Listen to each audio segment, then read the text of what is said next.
अज्ञानतिमिरान्धस्य ज्ञानाञ्जनशलाकया चक्षुरुन्मिलितं येन तस्मै श्रीगुरवे नमः। नमो विष्णुपादाय कृष्णप्रेष्ठाय भूतले श्रीमते रोमपदस्वामिनिति नामिने। नमो विष्णुपादाय कृष्णप्रेष्ठाय भूतले श्रीमते भक्तिवेदान्तस्वामिनिति नामिने। Hare Krishna, dear devotees. So we are continuing the book Nectarean of the Holy Name by Sachinandan Swami Maharaj. So currently we are in the introduction. Yesterday Mataji started the introduction and covered a little bit. So in continuation to that, shortly thereafter Advaita Acharya started his Vaishnava association in Navadvipa and Haridasa joined immediately. As soon as Chaitanya Mahaprabhu began to perform Sankirtana in Srivas Thakura's house, Haridasa Thakura became an important member of the Sankirtana movement. Then Sri Nityananda Prabhu arrived in Navadvipa and together with Haridasa, under the instructions of Chaitanya Mahaprabhu, they loudly chanted through the lanes of Navadvipa. Those who considered them to be ordinary beggars were told, "We do not want food or material alms. We want the alms of Harinama. Chant Hare Krishna. That is our request. That is our instruction." In this way, they preached the importance of Harinama to the inhabitants of Navadvipa, who were mostly scholars or worshippers of Durga Devi. Even sinners like Jegai and Madai were transformed into saints. At that time, Haridasa became known as Namacharya, the preceptor and propagator of the holy name. When Chaitanya Mahaprabhu settled in Jagannath Puri, he accommodated Haridasa in a thatched cottage near a tree which later became famous as the Siddha Bakula tree. Here, Chaitanya Mahaprabhu came to see Haridas every day. Although Haridas was very old at that time, he continued to chant 300,000 holy names daily. One day he felt too weak to chant his prescribed number of holy names. Lord Chaitanya visited him and asked, "Haridasa, how is your health?" Haridasa answered, "Master, the body is well, but not the mind. Because of my age, I cannot finish my rounds." The following day, Haridasa Thakura passed away in a most glorious way in the presence of Lord Chaitanya Mahaprabhu and his devotees. This incident is wonderfully described by Srila Krishnadasa Kaviraja Goswami. Sri Chaitanya Mahaprabhu and the other devotees came before Haridasa Thakura, who offered his respects to the lotus feet of Sri Chaitanya Mahaprabhu, and all the Vaishnavas. Lord Sri Chaitanya Mahaprabhu inquired, "My dear Haridasa, what is the news?" Haridasa Thakura replied, "My lord, whatever mercy you can bestow upon me." Upon hearing this, Sri Chaitanya Mahaprabhu immediately began great congregational chanting in the courtyard. As he described the transcendental attributes of Haridasa Thakura, he seemed to possess five mouths. The more he described, the more his great happiness increased. After hearing of the transcendental qualities of Haridasa Thakura, all the devotees present were struck with wonder. They all offered their respectful obeisances to his lotus feet. Haridasa Thakura made Sri Chaitanya Mahaprabhu sit down in front of him, and then he fixed his eyes like two bumblebees on the lotus face of the Lord. He held the lotus feet of Sri Chaitanya Mahaprabhu on his heart and then took the dust of the feet of all the devotees present and put it on his head. He began to chant the holy name of Sri Krishna Chaitanya again and again. As he drank the sweetness of the face of the Lord, tears constantly glided down from his eyes.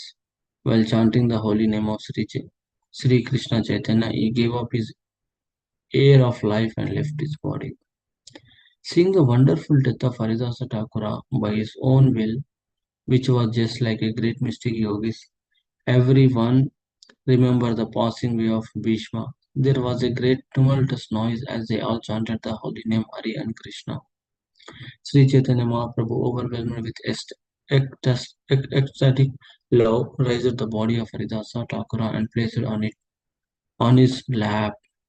Then he began to dance in the courtyard. Because of his great ecstatic love, all the devotees were helpless, and in ecstatic love, they also began congregational dancing and chanting.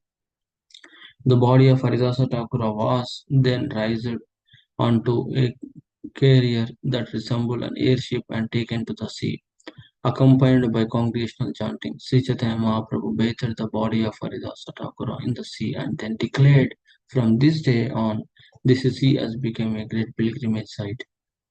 Everyone drank the water, and that water that had touched the lotus feet of Haridas Thakura, and then they smeared remnants of Lord Jagannath's sandalwood pulp over his body. After a hole was dug in the sand, his body was placed in it. With his transcendental hands, Sri Chaitanya Mahaprabhu personally covered the body of Haridasa Thakura with sand, chanting Hari Bol, Hari Bol. They constructed a platform upon the site, which was protected all around by fencing.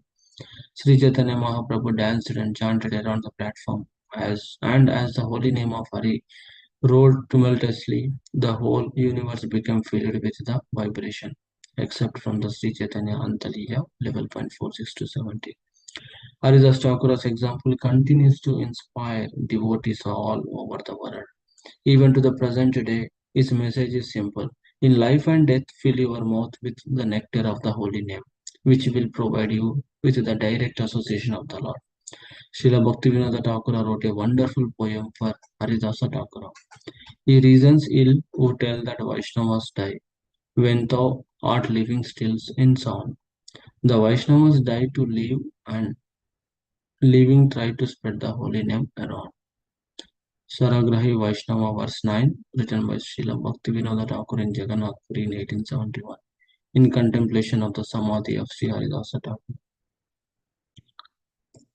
So in continuation to that, Nama Tattva, Srila Prabhupada on the holy name. The transcendental vibration established by the chanting of Hare Krishna, Krishna Krishna, Hare Hare, Hare Rama, Rama Rama, Hare Hare, is a sublime method for reviving our transcendental consciousness. As living spirit souls, we are all Krishna conscious entities, but due to our association with matter from time immemorial, our consciousness is now adulterated by the material atmosphere. The material atmosphere in which we are now living is called Maya or illusion. Maya means that which is not. And what is this illusion? The illusion is that we are all trying to be lords of material nature. Well, actually, we are under the grip of our stringent laws. When a servant artificially tries to imitate the all-powerful master, he is said to be in illusion. We are trying to exploit the resources of material nature, but actually we are becoming more and more entangled in her complexities. Therefore, although we are engaged in a hard struggle to conquer nature, we are ever more dependent on her. This illusory struggle against material nature can be stopped at once by revival of our eternal Krishna consciousness. So I will stop here. So in the introduction part, we have seen the glories of Haridas Thakur. He used to chant 300,000 holy names a day, and even at his last age, even when he became very old, still that time also he continued, and he died while chanting in front of Sri Chaitanya Mahaprabhu. What such a like auspicious departure, right? So in that scenario, we can take that example from Haridas Thakura that even when we have a hard time or the best time in our life, still we need to chant the holy name again and again. We need to remember Lord Krishna. In that way, we need to develop the taste towards the holy name. No matter what gonna happen in life, at any moment we can see uh, any struggles can happen in this material world. So we should not leverage on everything and anything on these material things. Just we need to get the taste of chanting. Uh, and next, uh, what Prabhupada is saying on this holy name, that is nothing but this is the basis for our to get back our original consciousness. Uh, holy name is the basic. Why? Because uh, we have forgot due to when we come contact to this material nature, Maya, we have forgotten our eternal consciousness. In that way, we are still rotting in this. world. So, in order to overcome that one, the best thing is that to chant Hare Krishna Mahamantra very sincerely in the association of devotees. And even if you see in the second stage of this introduction, uh, they are emphasizing on the congregational chanting. So they used to, Haridas Thakur along with Chaitanya Prabhu, they used to go to the streets of the Navadvip and they used to chant. They are not begging anything, they are not asking anything, they are not desiring anything, just they are asking, they are making the people to chant. And finally they made Jagai and Madai even the great saints. So this living, this holy name has that importance, and we need to take that serious, and we have to be very sincere to complete our chanting, our prescribed rounds every day in the morning, so that it will be helpful for our to get back our original Krishna consciousness.